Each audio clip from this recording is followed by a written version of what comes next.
നമസ്കാരം. പരാതിക്കാർക്ക് വിവരം നൽകാതിരുന്ന 2 ഉദ്യോഗസ്ഥർക്ക് പിഴ വിധിച്ച് സംസ്ഥാന വിവരാവകാശ കമ്മീഷൻ. ഒരു വിരമിച്ച ഉദ്യോഗസ്ഥനടക്കം 2 പേർക്കെതിരെയാണ് കമ്മീഷൻ നടപടിയെടുത്തിരിക്കുന്നത്.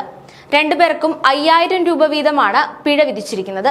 കോഴിക്കോട് നൊച്ചാട് ഗ്രാമപഞ്ചായത്ത് സെക്രട്ടറി, തിരുവനന്തപുരം അതിയന്നൂർ ഗ്രാമപഞ്ചായത്തിൽ നിന്ന് വിരമിച്ച മുൻ വിവരാധികാരി എന്നിവർക്കെതിരെയാണ് നടപടി.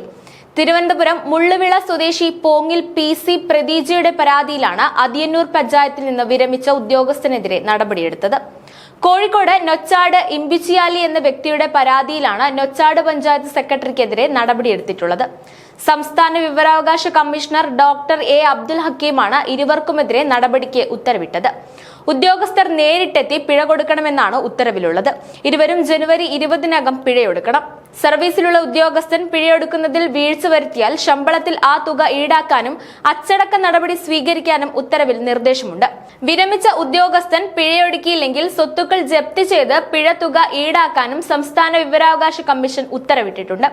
വിവരാവകാശ വകുപ്പ് പ്രകാരമുള്ള അപേക്ഷകളിൽ എത്രയും പെട്ടെന്ന് തന്നെ വിവരങ്ങൾ നൽകണമെന്നാണ് നിയമമെന്ന് 2024 ജനുവരിയിൽ കാസർഗോഡ് കളക്ടറേറ്റിൽ നടന്ന വിവരാവകാശ അദാലത്തിൽ വിവരാവകാശ കമ്മീഷണർ A അബ്ദുൽ ഹക്കീം പറഞ്ഞിരുന്നു.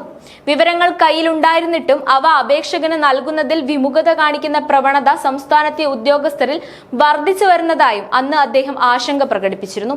അത്തരം ഉദ്യോഗസ്ഥർക്കെതിരെ നടപടി ഉണ്ടാകുമെന്നും അന്ന് അദ്ദേഹം മുന്നറിയിപ്പ് നൽകിയിരുന്നു. ഓരോ ജീവിതവും ഓരോ കഥകളാണ്, വേറിട്ട കഥകളുടെ ഒരു കൂട്ടായ്മ. വേണമെങ്കിൽ നമുക്കതിനെ ഒരു നോവലെന്ന് പേരിടാം. അതുപോലൊരു നോവലല്ലേ നിങ്ങളുടെ ജീവിതവും? എന്താ, ശരിയല്ലേ? നിങ്ങളുടെ അനുഭവങ്ങൾ, കഥകൾ എന്തുമായിക്കൊള്ളട്ടെ, അത് കേൾക്കാൻ DNA ന്യൂസിലൂടെ ഞാൻ എത്തുന്നു. കഥ പോലൊരു ജീവിതം, അതിനായി ഞാൻ നിങ്ങൾക്ക് വേണ്ടി കാത്തിരിക്കുന്നു. നമുക്ക് ഒന്നിച്ച് കാണാം, കുറേ കാര്യങ്ങൾ സംസാരിക്കാം, വേദനകൾ പങ്കിടാം. നിങ്ങളുടെ വിഷയങ്ങൾ, അനുഭവങ്ങൾ അത് ഞങ്ങളെ അറിയിക്കേണ്ട വിലാസം താഴെ കൊടുക്കുന്നു.